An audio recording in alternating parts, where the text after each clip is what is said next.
빅데이터 특성을 이어서 보도록 할게요. 빅데이터 분석을 통해서 현재 상황을 분석하는 건 당연하고요. 미래를 예측하는 것 자체가 굉장히 정확해졌다라고 이야기하고 있습니다. 그래서 이걸 통해서 새로운 가치를 창출하게 되는데요. 기존의 데이터들, 어떤 그 정형적으로 있었던 데이터들은요, 우리가 과거에 무슨 일이 발생했는가에 대해서 이야기하고, 그 다음에 그 일이 왜 일어났는가까지 우리가 분석이 가능했다라고 하면, 지금 발생하고 있는 어떤 스트리밍 데이터들 같은 경우는요, 지금 무슨 일이 일어났는가가 예측이 가능하고 모니터링이 가능하고요. 그리고 그 데이터들로부터 데이터 양이 굉장히 많아지게 되면 미래에 어떤 일이 일어날 것인지까지 우리가 예측이 가능하다라고 이야기하고 있습니다. 이걸로부터 우리가 어떤 의사결정하는 데 굉장히 많이 도움이 되겠죠. 그렇게 이야기하고 있고요. 자, 규모와 다양성에 따라서 빅데이터의 위치를 한번 보도록 할게요. 기존에 우리가 전통적으로 사용했던 데이터들은요, 어떤 정형적인 데이터들, 그리고 그 데이터들이 아주 소수의 양들. 근데 소수라고 이야기하지만 이것도 꽤 큰 양이겠죠. 그렇지만 기존에 지금 우리가 취급하는 데이터보다는 굉장히 작은 데이터 셋을 이야기할 겁니다. 근데 현재 이야기하고 있는 빅데이터들은요, 아주 다양한 비정형 데이터들이 많이 있고 그 데이터들로부터 아주 큰 양의 데이터들, 이렇게 위치들을 한번 보시면 되겠습니다. 그래서 확장성이 높고 그리고 많은 분석이 요하는, 많은 기술들이 요하는 것이라고 보시면 되겠죠. 기존의 전통적인 경영정보 분석은 일정한 양식에 따라서 정제되어 있는 정형 데이터를 주로 취급했다라고 이야기하고 있습니다. 상대적으로 작은 양의 어떤 데이터 셋을 이야기하는데요. 현재 데이터들은 많은 양의 다양한 데이터를 활용해서 분석에 이용하고 있기 때문에 앞서 이야기한 것처럼 미래에 우리가 어떤 일이 발생했는지까지도 알 수가 있고요. 그렇죠? 웹사이트의 방문 기록, 소셜미디어의 소통을 통한 어떤 방대한 그 빅데이터는 양식이 제각기 다르고 이것들 구조화가 된 수준도, 그러니까 구조화가 되지 않다라는 얘기예요. 구조화가 되지 않기 때문에 이것을 처리하기 위해서는 우리는 쉽다라고 이야기하지만 사실 쉽지 않은 아주 고도의 기술이라고 이야기하고 있습니다. 근데 우리는 해낼 수가 있습니다. 그렇죠? 잠깐 설명드리게 되면요. 대표적인 기술은 하둡과 램 리듀스를 이야기하고 있고, 그 어떤 그 빅데이터의 데이터를 처음 수집하고 있는 어떤 큰 획을 그은 그 하둡, 그리고 파일 구조를 만든 하둡과 그것들을 처리하게 되는 맵 리듀스가 대표적인 기술이라고 이야기하고 있습니다. 이 부분은 제가 이따 다시 설명드리도록 하고요.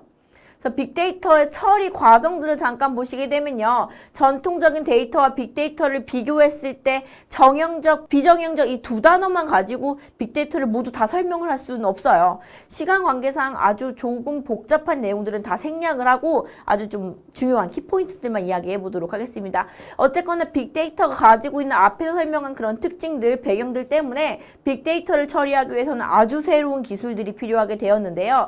이러한 처리 방법을 데이터 소스, 수집, 저장, 처리, 분석, 표현과 같은 6단계로 분류하였습니다. 그래서 빅데이터를 처리하는 과정에 대해서 설명하는 그림들이 굉장히 많이 있습니다. 그렇지만 저는 제가 생각했을 때 이 그림이 가장 잘 표현된 그림이라고 생각을 합니다. 이 그림만 정확히 이해한다라고 하더라도 나 어디 가서 빅데이터 수업 들어봤는데 너 빅데이터 알아? 라고 얘기할 수 있을 정도는 된다고 생각을 합니다. 그래서 한번 살펴보도록 하겠습니다. 자, 제일 처음에 데이터 소스. 제가 아까 좀 말씀드렸죠. 개요에서 데이터 소스가 굉장히 많은 곳에서 많은 데이터들이 만들어집니다. 라고 이야기했는데요. 이 데이터 소스는 소스가 어디서 발생하는지에 대한 위치에 따라서 내부 데이터와 외부 데이터로 구분을 하고 있습니다. 내부 데이터는 주로 자체적으로 보유한 내부 파일 시스템이나 데이터베이스 관리 시스템 등과 같이, 우리 데이터베이스 수업 들어봤죠? 그죠? 데이터베이스 관리 시스템에서 어떤 접근을 해서 만드는 어떤 정형 데이터를 이야기합니다. 그래서 그걸 이용해서 수집을 하게 되고요. 외부 데이터는 소셜 네트워크나 다양한 디바이스로부터 수집되어 있는 비정형 데이터를 이야기합니다. 뿐만 아니라 각종 미디어로부터 데이터들이 만들어지기도 합니다. 이런 데이터 소스를 이야기하고 있고요. 이런 데이터 소스는 우리가 어떤 처리 분석을 하기 위해서는 어떤 저장을 해야 되겠죠. 저장하기 전에 수집을 합니다. 모아와야 해요. 데이터 수집은 우리가 그래서 수동과 자동으로 분류를 하고 있습니다. 그래서 툴이나 프로그램 등을 통해서 우리가 어떤 데이터를 자동으로 수집할 수 있습니다. 수동으로 이렇게 일일이 프로그램에서 긁어오는 방법도 있지만 컴퓨터를 우리가 활용을 해야 되니까 그쵸? 자동으로 하는 방법이 있는데 자동으로 수집하는 방법은 우리가 로그 수집기, 크롤링, 센싱 이렇게 세 가지를 이야기하고 있습니다.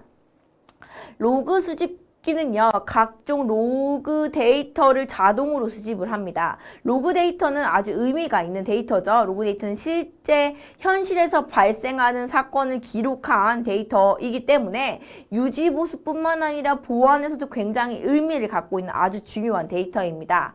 서버의 상태 정보나 애플리케이션의 서버, 애플리케이션의 작업 진행 상황, 그리고 프로그램의 상태 정보, 사용자들이 어떤 내용들을 기록했는지를 우리가 다 기록을 하고 있기 때문에 개발자 입장에서도요, 개발 단계에서 단순히 어떤 디버깅 하는 정도로만 사용하는 것이 아니라 운영 환경에서 장애가 어디서 발생을 하는지, 장애를 발생하는 원인이 무엇인지, 그리고 이것들이 앞으로 어떻게 상태들이 존재할 것인지에 대해서도 분석을 할 수가 있고요. 사용자들의 패턴들을 수집해서 이것들 로그는 굉장히 다양한 자료로 수집할 수가 있습니다. 다음은 크롤링인데요. 크롤링은요, 어떤 것을 긁어낸다라는 것을 의미합니다. 그래서 인터넷으로 다 연결되어 있는 어떤 각종 링크를 따라서 공개되어 있는 데이터를 자동으로 긁어와서 수집할 수가 있습니다. 센싱은 각종 우리가 IoT 장비로부터 어떤 데이터를 수집하는 것을 의미합니다. 이렇게 수집되어 있는 데이터는요, 우리가 저장을 해야죠. 우리가 의미 있는 어떤 그 하드디스크나 어떤 그 저장 스토리지에 저장을 하는 것을 데이터 저장이라고 이야기합니다. 데이터를 우리가 저장하는 이유는 이것을 분석을 하고 의사결정에 사용하기 위함이잖아요. 그렇기 때문에 의미 있는 정보를 추출하기 위해서 효율적으로 저장하는 데이터 기술이 필요합니다. 데이터 저장 장치는 추후에 사용할 수 있는 데이터를 안전하고 효율적으로 저장하는 게 키포인트입니다. 다음은 데이터 처리입니다. 빅데이터는 방대한 양의 데이터와 그리고 데이터 생성 속도, 데이터 종류의 다양성으로 통합적으로 고려할 수 있는 기술을 이야기합니다. 대표적인 기술은 하둡과 맵 리듀스가 있으면 다음 교시에 자세히 다루도록 하겠습니다. 다음은 데이터 분석입니다. 저장하고 처리한 데이터를요. 그래서 처리를 보시게 되면 처리는 우리가 모았다가 처리하는 어떤 일괄 처리와 그리고 실시간으로 처리하는 거, 그리고 분산 병렬 처리하는 거 이런 식으로 나눠서 우리가 처리가에 대해서 이야기하고 있고요. 분석을 설명해야 되는 단계였네요. 그래서 저는 이제 일괄 처리하는 이제 하둡에 대해서 이따 설명드리고요. 자, 데이터 분석은 어떠한 그 처리까지 완료가 돼 있는 것을 다양한 기술을 통해서 분석하는 과정을 이야기합니다. 기계학습과 데이터 마이닝 분야에서 이미 사용한 것들입니다. 그래서 분석 기술들을 알고리즘으로 어떤 대규모 데이터를 처리할 수 있게끔 개선을 하고 빅데이터 처리에 적용하고 있습니다. 최근에 그 학생들이 굉장히 많이 관심을 갖고 있는 인공지능 기술과도 굉장히 관련이 있습니다. 그래서 학생들은 데이터 분석, 특히 머신러닝이나 아니면 딥러닝 쪽에 굉장히 관심이 많이 있는데요. 사실 딥러닝이나 머신러닝을 잘 하기 위해서는 앞에 단계에서 데이터를 모으고 수집하고 데이터를 저장하고 데이터를 처리하는 단계도 굉장히 중요하다라고 볼 수가 있습니다. 근데 학생들은 또 많은 사람들은 데이터 분석에 우리 어떤 결과만 얻으려고 하는데 사실은 이 앞 단계가 중요하고 그 앞 단계에 대해서도 여러분들 좀 더 관심을 가져줬으면 하는 부분입니다.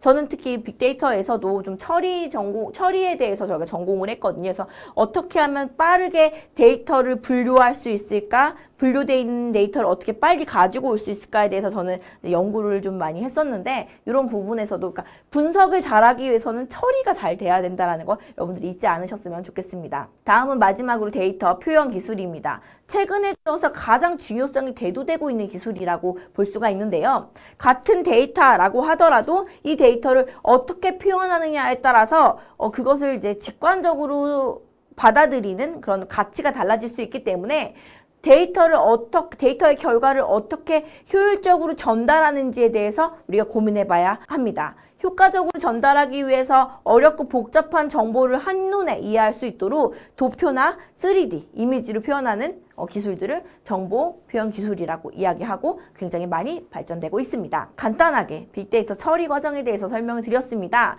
각각의 관심 있는 영역에 대해서 자세히 공부하는 것도 굉장히 의미가 있을 것이라고 생각이 듭니다. 빅데이터에 대한 설명은 여기까지만 진행하도록 하고요. 다음 교시에서요. 빅데이터 처리 과정의 핵심인 하둡과 맵리듀스가 무엇인지에 대해서 다뤄보도록 하겠습니다. 감사합니다. 2교시 하둡과 맵리듀스에 대해서 이야기해 보도록 하겠습니다. 2장은요. 빅데이터 처리 기술, 하둡, 맵리듀스에 대해서 이야기해 보도록 하겠습니다. 전통적인 데이터 처리 방법은 여러분들 아시다시피 데이터베이스 기억나시죠? 데이터베이스 RDBMS에 굉장히 많이 저장하는 방식을 사용했는데 어떠한 그 하나의 그 데이터베이스에 모든 데이터를 넣었고 이 데이터에 어떻게 빨리 데이터의 쿼리를 던져서 그 쿼리의 값을 빨리빨리 가지고 오느냐에 초점을 가졌다라고 하면 지금의 데이터 처리하는 방법은 저장하는 데이터가 앞에서 말씀드렸던 게 굉장히 크다라고 말씀드렸죠. 엄청나게 큰 데이터를 한 곳에다가 넣을 수가 없어요. 그래서 얘네들을 분산으로 처리를 하고 그 분산된 처리하는 것을 마치 이전에 하나에 있는 데이터 모은 것처럼 이렇게 하나로 묶어서 저장되어 있는 방대한 양의 데이터를 원하는 부분에 맞춰서 원하는 시간에 처리하는 것을 초점을 갖고 있으면서 예전에는 어떤 중앙 처리 방식으로 사용했다라고 하면 지금의 빅데이터는 분산을 해서 저장하는 것으로 보시면 되겠는데요. 이따가 구조와 처리 방법에 대해서 다시 설명드리도록 할게요. 그래서 1교시에 말씀드린 것처럼 우리가 데이터 소스를 모으고 수집하고 저장하고 처리하는 단계에서 또 일괄 처리, 어떤 데이터를 분산되어 있는 데이터를 그러니까 데이터가 여러 곳에 분산되어 있고 그 데이터가 이렇게 묶어져 있다라고 하면 이것들이 그 어떤 시점에 동시에 되게 되면 얘가 어떻게 분산으로 되어 있고 이 분산되어 있는 것이 병렬로 처리가 되겠죠. 그래서 엄밀하게 이야기하면 분산 처리 방법과 병렬 처리 방법은 사실 달라요. 그렇지만 분산되어 있는 구조에서 병렬로 처리돼야 되니까 어떠한 그 처리 속도가 어떤 게 하나 끝나면 처리되고 끝나면 처리되고 이런 방식이 아니라 동시에 각각에 있는 그 노드에서 처리가 되기 때문에 병렬로 처리된다라고 보시면 되겠는데 그래서 분산 병렬 처리하는 방법 중에서 우리가 하둡과 어떤 구조와 그리고 하둡을 처리하는 하둡 파일 시스템을 처리하는 맵리듀스에 대해서 설명드리도록 하겠습니다. 하둡을 설명하기 전에 우리가 좀 몇 가지 한번 좀 재밌는 개념을 이해하기 위해서 재밌는 이야기들 한번 해보도록 할게요.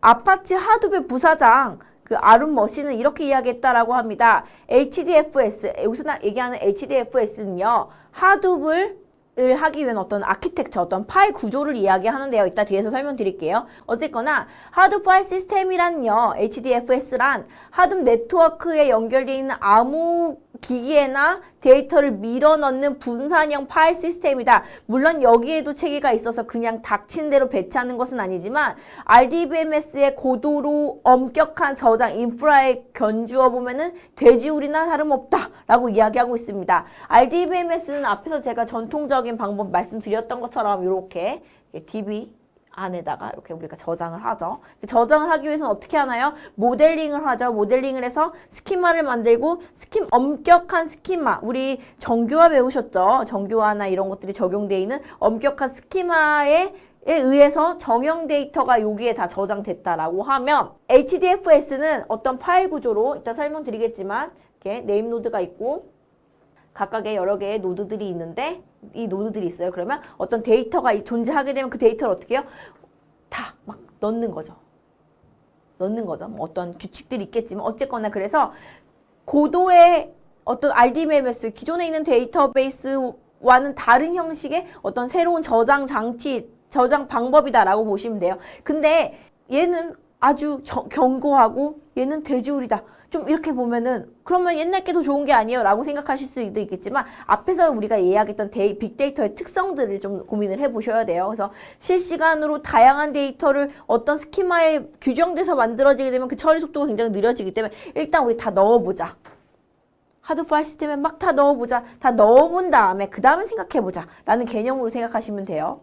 자, 하둡은 또 이러한 얘기를 합니다. 로직이 데이터에 접근하지 말고 데이터가 있는 곳에 로직을 옮겨라. 라는 개념인데요. 지금 보시면요. 기존에 이렇게 나눠서 볼게요. 기존에 RDBMS에서 뭔가를 처리하려고 사람이 이렇게 뭔가 처리하려고 했다면 데이터를요. 갖고 와서 처리를 하고 다시 저장하는 형태로 어떤 그 프로세스가 됐다라고 하면요.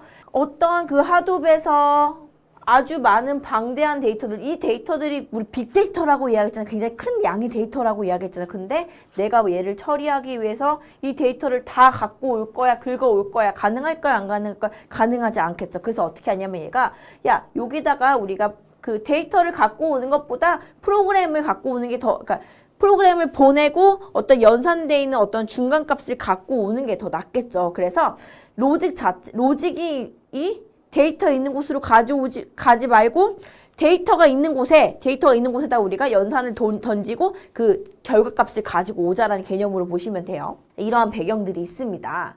그래서 하둡을 살펴보도록 할게요.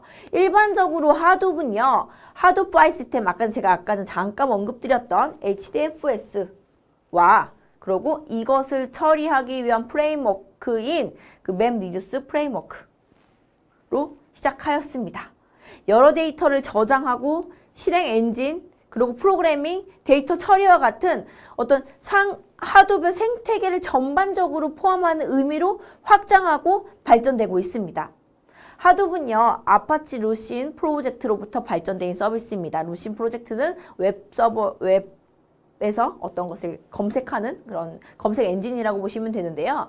대용량 파일 저장과 처리를 위한 솔루션으로 아파치 메인 프로젝트로 성격되었습니다. 하둡이요. 하둡 이후에 분산 처리 기술이 급속도로 발전되었다라고 해도 과언이 아닙니다. 하둡은요, 사실 좀 어려워요. 맵리듀스는 더 어렵습니다. 이따 설명드리겠지만 처리할 수 있는 애플리케이션이 좀 한정되어 있었어요. 그래서 그렇게 인기가 있진 않았지만 약간 센세이션을 일으키긴 했지만 인기가 있진 않았어요. 왜 많은 사람들이 사용할 수 없기 때문에. 근데 지금 현재 만들어지고 있는 어떤 분산 처리 기술도 사실 하둡과 맵리듀스의 모태가 된 얘네들을 따라한 얘네들을 오마주라고 따라하기엔 그죠? 오마주한 그런 소프트웨어가 굉장히 많이 있습니다. 어쨌거나요. 하둡은요. 대용량, 그러니까 여러 개의 컴퓨터로 구성되어 있는 클러스터를 이용한 방대한 양의 데이터를 처리하기 위한 분산 처리 프레임워크입니다. 하둡은 분산 파일 시스템과 분산 컴퓨팅을 위한 맵리듀스로 구현되어 있습니다. 그래서 어떤 빅데이터를 저장하기 위한 분산 저장소, HDFS. 그리고 이 분산되어 있는 저장소에 있는 것들을 연산하기 위한 맵리듀스를 합쳐서 우리는 하둡이라고 이야기합니다. 저는요, 이제 이 하둡은 오픈소스 기반인데, 오픈소스들은 약간 재미있는 포인트가 이런 지금 로고들을 좀 기억하시는 게 굉장히 포인트예요. 나중에 설명드릴게요. 이따 설명드릴 건데, 얘는 지금 노란 코끼리죠. 노란 코끼리. 약간 코끼리 하면 어떤 이미지를 갖고 계십니까? 굉장히 커다란 것을 의미를 갖고 있어서 아주 커다란 데이터를 처리하는 것이라고 생각하시면 되는데 하둡을 개발한 더그 커팅이 아들이 갖고 놀았던 아들인지 딸인지 잘 모르겠는데 어쨌든 아이가 갖고 놀았던 인형, 코끼리 인형의 이름 하둡을 창안했다라고 이야기하고 있습니다. 어쨌든 이 그 하둡이 굉장히 많은 역할을 해요. 이 기준을 가지고 다시 설명드리도록 하겠습니다. 어쨌든 그래서 하둡이라는 것은 분산 저장소와 분산 연산하는 HDFS와 맵리듀스가 합쳐져서 하둡이다 라는 것을 보시면 되겠습니다. 하둡 파일 시스템은 구글 파일 시스템인 그 구글 파일 시스템 GFS라고 이야기하는데 GFS의 설계와 아이디어를 이용해서 개발되었습니다. 많은 그 부분에 그런 구글 파일 시스템과 유사한 형태로 가지고 있고 이후 발전되어 있는 개발되어 있는 분산 처리 방법도 하둡과 GFS를 굉장히 많이 비슷한 형태를 가지고 있다라고 보시면 되겠습니다. 하둡은 어떤 것을 이제 일괄 처리하는 것에 굉장히 더 적합하게 되어 있습니다. 그렇기 때문에 즉시 응답을 해야 되는 어떤 트랜지션 처리들 뭐 이런 거 있잖아요. 주식 같은 것들 이렇게 빨리 처리해야 하는 것보다는 데이터를 모은 후에 어떤 것이 작업이 완료되는 응답을 주는 형식으로 설계되어 있습니다. 그렇기 때문에 어떠한 어느 정도로 그 데이터를 모으는 방대한 양의 데이터 처리에 적합하다라고 볼 수가 있습니다. 하드웨어 구조를 보도록 할게요. 하드웨어 구조는 블록 구조의 파일 시스템입니다. 그래서 저장되어 있는 파일은 어떤 특정한 크기의 블록으로 분산되어 있는데 64MB를 디폴트로 하고 있지만 그 크기는 좀 수정하실 수가 있습니다. 하나의 블록은요, 세 개의 복제본으로 가지고 있습니다. 어떤 개념을 갖고 있냐면요. 제가 앞에 설명드렸던 것처럼 빅데이터는요, 저장 장치 비용 많이 들지 않으니까 이제 어떻게 막 저장해. 네가 필요한 거 일단 다 저장해. 저장해놓고 생각을 해봐. 라고 해서 굉장히 확장성이 좋다라고 설명드린 적이 있습니다. 자, 어떤 데이터가 들어오면요. 이 데이터를 한 곳에다가 하나에다가 저장을 했을 때 없어질 확률 100%. 두 개로 나눠서 저장해서 두 개 다 동시에 없어질 확률 50%. 세 개의 곳에 저장을 쓸 경우에 세 개가 한 번에 없어질 확률 거의 0에 가깝다라고 이야기해요. 0은 아니고 0에 가깝다라고 이야기해요. 그런 아이디어를 기반으로 하나의 데이터는 세 개의 블럭으로 나눠서 복제가 됩니다. 그리고 이것은 각각의 다른 어떤 그 컴퓨터, 그걸 노드라고 이야기하는데 각각의 다른 HDFS 노드에 분산돼서 저장을 하고 있습니다. 그래서 지금 보시면 얘네들 각각의 노드라고 이야기하고 노드라고 이야기합니다. 그래서 노드는 네임 노드 한 개와 그리고 다양한 여러 개의 데이터 노드로 그러니까 분류할 수가 있습니다. 데이터 노드는요, 실제 데이터가 저장되어 있는 곳입니다. 네임 노드는 무엇을 얘기하고 있냐면 마스터 정보들을 갖고 있어요. 메타 데이터 정보를 갖고 있는데 어떠한 노드가 어디에 위치되어 있고 누가 관리하고 얘들은 이름은 무엇이고 이런 것들의 메타 정보들을 가지고 있습니다. 클라이언트들을 이용해서 HDFS가 어디에 파일에 접근을 하는지에 대해서 이야기할 수가 있습니다. 데이터 노드는 주기적으로 네임 노드에서 어떤 발생하고 있는 것들을 리포트하고 전송해서 네임 노드는 데이터 노드가 정상적으로 동작하고 있는지를 확인을 합니다. 분산되어 있는 그 분산 병렬 시스템은 대부분 그렇지만 어떤 노드가 하나 정도는 죽을 수도 있다라고 가정을 하고 있어요. 그래서 노드가 만약에 한 개가 없어진다고 하더라도 전체 시스템은 중지되지 않아야 된다라는 그런 메커니즘을 갖고 있습니다. 어쨌거나 그 클라이언트들은 어떤 네임 노드에 접속을 해서 내가 원하는 데이터, 내가 만약에 어떤 데이터를 읽고 싶어. 그러면 그 데이터에 대한 정보들을 갖고 오고 그 데이터를 가지고 예를 들어서 얘를 갖고 싶으면 여기서 네임 노드, 야, 그걸 어디로 가면 누가 있어? 그래서 얘네들을 읽어서 갖고 올 수도 있고요. 만약에 쓰기가 필요하다라고 하면 클라이언트가 쓰기에 요청을 하게 되겠죠. 클라이언트들이 나 이거 블럭이 있는데 엄청 큰 블럭이 있으면 그거를 조금하게 나눈다라고 앞에서 설명드렸어요. 그럼 블럭들을 나누게 되면 그거를 한번 저장을 하고 그 저장한 것을 이렇게 복제를 하고 그 복제된 거를 다른 노드에다가 이렇게 저장해서 똑같은 것들이 하나, 둘, 세 개를 저장할 수 있게끔 되어 있습니다.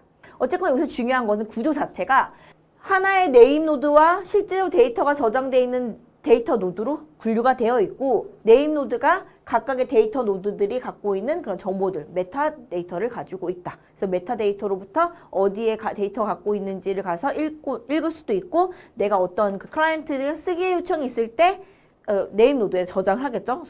경로들을 저장해서 저장을 할 수가 있고 저장을 할 때는 복제본을 만들어서 다른 노드에도 저장한다라는 것이 포인트입니다. HDFS의 특징들을 한번 보도록 할게요. 얘는 어떤 확장성을 제공을 하고 있습니다. 노드들을 봤는데 노드 이거 우리 용량이 좀 부족한 것 같아. 그러면 노드를 하나씩 추가하는 것입니다. 기존의 방식에서는 어떠한 그 데이터베이스를 저장을 했을 때 내가 스펙이 부족한 것 같아요. 용량이 부족한 것 같아요. 그러 했을 때는 어떻게 할까요? 용량을 늘리는데 좀 한계가 있었어요. 그렇지만 HDFS 같은 경우에는 분산으로 처리되기 때문에 용량이 좀 부족한 것 같아요. 그럼 노드를 하나 추가해. 그래서 노드들을 늘리게 되는 거죠. 그래서 확장성을 가지고 있습니다. 글로벌 네임 스페이스를 제공하고 있고요. 그리고 기존에 사용하고 있었던 그 전통적인 방법보다 비용들이 굉장히 절감할 수가 있었습니다. 아주 비싼 서버를 하나를 사는 것이 아니라 저렴한 서버들을 연결하는 형태로 PC급의 아주 저렴한 서버들을 연결하는 형태를 사용하기 때문에 비용들을 절감할 수가 있었고 확장성이 크기 때문에 전체 처리 용량들이 증가가 되고 있고 이런 HDFS는 분석 처리에 활용할 수가 있습니다. HDFS의 특징이나 제약사항을 한번 보도록 할게요. 응용 프로그램에 기반의 파일 시스템이고요. 어떤 불변한, 그러니까 과정들에 대한 것들을 가지고 있는 게 최종 파일들만 저장을 할 수가 있습니다. 네임스페이스의 관리를 네임 노드 메모리에 저장하게 되는데 이것도 한번 생각해 보실 수가 있어요. 네임 노드는 하나밖에 없잖아요. 근데 네임 노드에 뭔가 문제가 생긴다라고 하면 전체 시스템에 이상이 발생할 수 있습니다. 그래서 네임 노드에 이중화 문제도 발생할 수가 있고요. 그래서 하둡 자체는 사실은 뭐 모든 기술들이 그렇겠지만 장단점이 있죠. 그래서 어떤 빅데이터를 처리하고 뭔가 확장성을 갖고 있는 데는 굉장히 유리하나 어떤 한정되어 있는 한정도 어떤 그런 단점들도 존재하고 있다라는 것을 알 수가 있습니다. 하둡을 중심으로 다른 프로젝트들과 같이 사용을 할 수가 있는데요. 이것을 우리는 하둡 생태계라고 이야기합니다. 하둡 생태계는요, 방대하고 날이 갈수록 커지고 있습니다. 하둡과 연동하는 크고 작은 다양한 프로젝트들이 많이 개발되고 있고요. 이것을 모두 다 살펴보기는 불가능합니다. 그래서 한 가지 팁은요. 가장 많이 사용하고 있는 툴을 중심적으로 다루는 것이 필요합니다. 또 가장 많이 채택하는 툴이 무엇인지에 대해서 고민을 할 수도 있는데요. 구글에 검색해서 가장 많은 사람들이 페이지가 있는 가장 검색 양이 많은 것을 선택을 하시면 굉장히 편리합니다. 그리고 이 프로젝트는 서로 다른 그런 곳에서 만들었기 때문에 호환이 되지 않는 경우들이 많은데 새로 나온 버전이라고 다 좋은 것은 아니고요. 예전에 사용하는, 그러니까 좀 안정성이 좀 확보되어 있는 가장 많은 사람들이 사용하는 그런 툴들을 선택을 하시는 게 제가 봤을 때는 정신 건강에 좋습니다. 이러한 하둡 생태계를 통해서 빅데이터를 처리하지만 이곳에서 어떤 맵니즈수를 초보자들이 구현하기에는 굉장히 무리가 있습니다. 그래서 하둡 관련돼 있는 프로젝트들은 프로그래머들을 위한 어떤 전공자를 위한 그리고 비전공자들을 위한 프로그램들이 있고요. 각종 프로젝트들은요, 하둡에 대한 접근성을 높여주는 데 목적이 있다라고 보시면 되겠습니다. 얘는 별첨인데 제가 앞에서 하둡은 아파치 재단에서 만들어졌어요 라고 말씀을 드렸어요. 그러니까 아파치 재단에서 만들어진 거 아니고 아파치 재단에서 관리한다라는 것을 이야기했는데 아파치 그럼 무엇인가 잠깐만 언급해보고 갈게요. 하둡 소프트웨어 재단은요, 오픈소스를 지원하는 세계 최대 비영리 단체입니다. 그래서 전 세계에 존재하고 있는 230여 개라고 하지만 이거 옛날 데이터고 더 많은 양의 데이터를 오픈소스들을 프로젝트로 지원을 하고 있습니다. 여러분들이 가장 많이 사용하고 있는 HTTP 서버나 아니면 아파치 톰캣 같은 것도 아파치 소프트웨어 재단에서 관리하고 있습니다. 빅데이터 분석 플랫폼인 아파치 하둡도 당연히 아파치 소프트웨어에서 재단에서 관리하고 있고요. 만약에 여러분들이 훌륭한 소프트웨어를 만들어서 아파치에서 내 프로젝트를 인큐베이팅 한다라고 하면 굉장히 가문의 영광이라고 생각을 하셔도 될 것 같습니다. 뉴스에 대문짝하게 이름이 나오겠죠. 그쵸? 그런 날이 오면 참 좋을 것 같아요. 화이팅! 자, 하둡의 생태계 아까는 잠깐 언급했지만 한번 다시 보도록 할게요. 하둡을 기준으로 지금 보시면 다양한 소프트웨어가 다양한 프로젝트들이 연결이 되어 있는데 제가 앞에서 잠깐 설명드렸던 것처럼 하둡의 로고를 우리가 잘 기억해보라고 말씀드렸죠.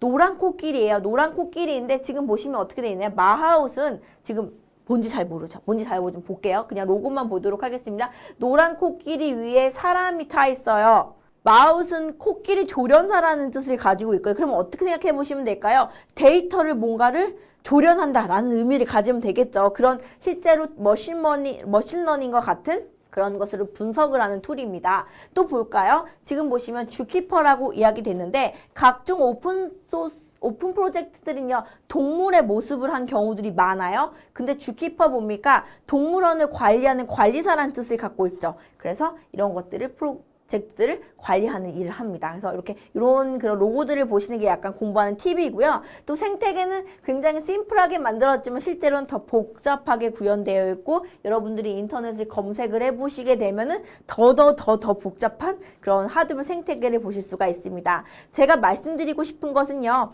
하둡 파일 시스템, 어떤 빅데이터를 처리하기 위한 파일 구조를 중심으로 시스템을 더 잘 사용하기 위한 각종의 소프트웨어, 오픈소스 프로젝트들이 존재하고 있다라는 것을 여러분이 기억하시면 되겠습니다. 자, 새로 나온 프로젝트들 많은데 왜 하둡을 굳이 사용을 해야 될까에 대해서 고민해 보신 적이 있으신가요? 한번 언급해 보도록 하겠습니다. 하둡을 사용해야 되는 이유는요. 우리가 빅데이터를 처리하기 위해서는 기존에 사용했던 방식은 돈이 많이 듭니다. 어쨌든 돈이 많이 드는 건 별로 좋지 않아요. 그렇죠? 그래서 돈이 많이 들기 때문에 어떻게 하면 좀 더 저렴한 비용으로 사용할 수 있지 않을까라는 생각에서 만들어진 게 하둡이기 때문에 하둡을 사용하는 것이겠죠. 기존에 사용하고 있었던 애플리케이션이나 트랜잭션에 대한 로그 정보는 굉장히 그 자체는 굉장히 작은 용량을 가졌지만 숫자가 많아지기 때문에 굉장히 많은 용량을 갖고 있죠. 그래서 이것들을 처리하기 위한 분산 파일 시스템들을 제공해야 되는데 이 데이터가 어떠한 특징들을 갖고 있는지 살펴봤더니 얘는 I/O, 입출력이 집중적이고 CPU를 많이 사용하게 되었습니다. 근데 봤더니 고장 순서를 봤더니 HDD, 그러니까 하드디스크의 고장 사용량이 굉장히 높았어요, 비율이. 그래서 그러면 우리가 어떤 하나에다가 저장소를 사용하는 것이 아니라 저장소를 이렇게 나눠서 사용을 하고 만약에 고장나면 그거 없애버려도 우리 시스템한테 사용에 문제가 없어로 만들자라고 착안을 한 것이죠. 그렇죠? 그래서 많은 고민들을 해봤더니 기존의 데이터베이스의 특징들을 한번 고려를 해봤어요. 근데 데이터베이스에서 하드웨어 장치 수가 많아지면 많아질수록 성능이 올라가야 되는데 어때요? 성능이 어느 부분에서 하락되는 것을 보실 수가 있습니다. 분산 파일 시스템인 경우에는요. 장치가 지금 증가되면 될수록 성능이 좋아지는 것을 보실 수가 있습니다. 그래서 장치가 증가할수록 선형에 가깝게 성능이 향상되는 것을 보실 수가 있고요. 기존의 데이터베이스는 비쌌고요. 하둡은 오픈소스예요. 오픈소스라는 건 무슨 얘기일까요? 프로그램을 사용하는데 돈이 들지 않는다는 얘기겠죠. 그리고 그 프로그램을 돌리는데도 인텔 코어 머신과 리눅스는 그래도 기존에 사용할 때보다 저렴한 편입니다. 그래서 이러한 특징들 때문에 하둡이 굉장히 인기를 얻게 되었습니다. 파일 시스템만 가지고 우리가 무언가를 할 수 있는 것은 아니죠. 기존에 있었던 데이터와 다른 특성을 가지고 있는 빅데이터이기 때문에 빅데이터를 처리하기 위해서 이것들을 분산 처리하는 방법을 발명을 했고 이 분산 처리되어 있는 파일 구조를 에서 어떤 데이터를 쓰고 읽고 하기 위해서는 또 그것에 맞는 어떤 프레임워크가 필요했습니다. 그래서 대용량 데이터 처리를 분산 병렬 프로그래밍에서 처리하기 위해서 어떤 고안되어 있는 방법, 발전되어 있는 방법을 맵리듀스라고 보시면 되는데요. 페타바이트 이상의 대용량 데이터를요. 신뢰도가 낮은 컴퓨터로 구성되어 있는 클러스터 환경에서 병렬 처리를 지원하기 위해서 개발되었습니다. 말이 좀 어려운데 무슨 얘기냐면요. 기존의 그 데이터베이스는 아주 비싼 스펙, 그러니까 아주 비싼 그리고 고스펙의 어떤 환경에서 구현됐다라고 하면 HDFS는요. 상대적으로 저렴한 PC를 묶어서 마치 하나에 있는 것처럼 분산 처리하게 되었는데 이 분산 처리되어 있는 환경에서 병렬로 처리하기 위해서 지원하기 위해서 맵리듀스가 개발됐다라고 보시면 되겠습니다. 그래서 HDFS에 저장되어 있는 파일을 분산 배치해서 분석할 수 있도록 도와주는 프레임워크이다 라고 보시면 되는데요. 맵리듀스는 맵과 리듀스 함수로 만들어져 있습니다. 두 가지 함수로 만들어져 있는데요. 처음에 맵은요. 입력 파일들을 가지고 이것을 키와 밸류로 만듭니다. 키와 밸류로 만들고 이 키와 밸류로 만들어져 있는 값을 축약해서 어떤 결과를 집계하는 것을 리듀스 함수라고 보시면 되겠습니다. 맵리듀스의 구조를 보시게 되면요. 지금 어떤 HDFS로부터 입력이 되면 어떤 파일이 입력이 되면 그 파일들을 어떤 일정한 크기로 나눕니다. 조각을 나누게 되는데 기본적인 디폴트 값은 64MB예요. 근데 그것은 여러분들이 조정을 할 수가 있어요. 어떤 성능의 개선을 위해서 조정을 할 수가 있는데 그래서 이것들을 가지고 맵 함수로 키와 밸류를 만들고요. 키와 밸류를 만드는 것을 가지고 뭐 키값별로 정렬을 할 수가 있겠죠. 각각의 이렇게 하게 되면 이것을 가지고 이제 정렬을 해서 각각의 키 1과 키 예를 드는 거예요. 이렇게 병합을 해서 각각의 값들을 리듀스 연산을 통해서 출력을 해서 저장을 하는 그런 간단 심플한 구조로 이루어져 있습니다. 말은 굉장히 심플하게 했지만 엄청 심플하진 않습니다. 어쨌든 이런 구조를 가지고 있고요.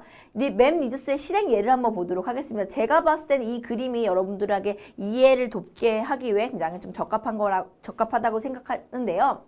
그 맵 리듀스를 실행을 할 때는요, 맵 리듀스는 어떤 비정형 데이터를 처리하는 데도 굉장히 적합하다라고 설명드렸습니다. 그러면 뭐 어떤 텍스트, 뭐 동영상, 그림과 같은 것들인데요. 이제 그림을 예를 한번 들어보도록 할게요.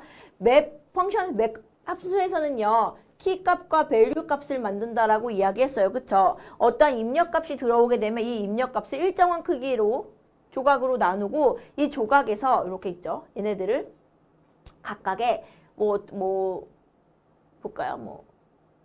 어떻게 할까요? 키 1 밸류, 키 2 밸류, 이런 식으로 키 값과 밸류 값을 만듭니다. 그래서 이것을 가지고선요, 이 입력 데이터를 키와 밸류 형태로 만들게 되고, 여기에서 이렇게 그 맵의 역할을 해준 건 이제 매퍼라고 이야기합니다. 그래서 매퍼가 어떤 크기에 따라서, 어떤 목적에 따라서 종류가 여러 가지일 수가 있는데, 이렇게 이제 매퍼가 이렇게 키와 밸류를 만들고, 이 키와 밸류를 만드는 것을 가지고 지금 보시면 이렇게 색깔들이 정렬이 되어 있죠. 그래서 셔플링이라는 것을 합니다. 셔플링이라는 건 뭐냐면 여러분들 카드를 섞을 때도 셔플링이라고 하잖아요. 그래서 어떤 섞는다라는 개념을 가질 수가 있는데요. 그래서 어떠한 값을 매퍼가 리듀스를 하는 리듀서에게 제공하기 위해서 어떤 값들을 정렬을 하는 것입니다.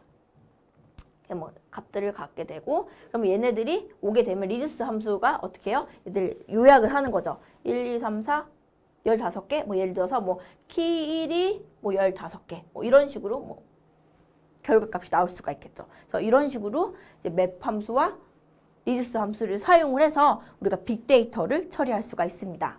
근데 맵 리듀스가 항상 모든 일을 해낼 수 있는 것은 아니에요. 장점도 있고 단점도 있죠. 모든 기술에는요, 장점이 있고 단점이 있을 수 있습니다. 그래서 맵 리듀스의 장단점을 한번 살펴보도록 하겠습니다. 맵 리듀스의 장점은요, 단순하고 사용이 편리합니다. 사용이 편리하다라는 것에는 저는 사실 좀 동의할 수가 없는데요. 일단 맵 함수와 리듀스 함수만 사용하고 있기 때문에 개념적으로는 굉장히 단순하다라고 이야기할 수가 있고요. 유연합니다. 특정 데이터 모델이나 어떤 스키마가 정의되어 있거나 어떤 지리 언어에 의존적이지 않아서 비정형 데이터를 처리하는데 굉장히 유연하게 지원을 할 수가 있습니다. 그리고 저장 구조와 어떻게 저장되어 있는지와 상관없이 입력되어 있는 데이터를 가지고 처리하기 때문에 상대적으로 독립적이다라고 이야기하고 있고요. HDFS를 기본 구조로 맵 리듀스 작업을 하고 있기 때문에 어떤 그 데이터의 확장성이 높다라고 볼 수가 있습니다. 단점을 한번 보도록 하겠습니다. 맵 리듀스로 처리할 수 있는 어떤 연산들은 한정되어 있어요. 그렇기 때문에 아주 복잡한 연산을 처리하는 데는 불가능합니다. 또 기존 DBMS가 제공하고 있는 스키마, 지리 언어, 인덱스 같은 기능들을 지원하지 않습니다. 특히 DBMS에서 인덱스 같은 경우에는 어떠한 그 DB에서 성능들을 개선하는 데 굉장히 효과적이었다라고 하면 그런 것들을 처리할 수 없다라는 단점을 가지고 있고요. 아직도 많은 기관에서, 그러니까 기업에서 맵 리듀스를 사용하지 않는 이유 중에 하나는 제가 생각했을 때는 성능적인 부분들을 볼 수가 있는데 상대적으로 RDBMS에 비해서 굉장히 성능이 낮다라고 이야기하고 있습니다. 처리하는데 성능이 낮다라고 이야기하고 있고 이것들이 단점이 될 수 있고요. 제가 생각했을 때 맵 리듀스 단점은요. 다양한 연산에서 사용할 수 없다라는 것이 단점이라고 생각을 하고 있고요. 특히 맵 리듀스 같은 경우에는 하이브나 다른 툴들을 사용하면 좀 더 쉽게 사용할 수 있는 그 도구들이 많이 있지만 맵 리듀스 같은 경우는 자바 기반의 이기 때문에 자바에 익숙하지 않은 그런 프로그래머들 같은 경우는 조금 어려울 수 있다라는 것을 이야기할 수 있습니다. 어쨌든 이번 장에서는요, 제가 하둡과 맵 리듀스에 대해서 설명을 드렸고요. 다음 시간에는요, 하둡과 맵 리듀스를 한번 사용해보는 시간을 갖도록 하겠습니다. 시청해주셔서 감사합니다.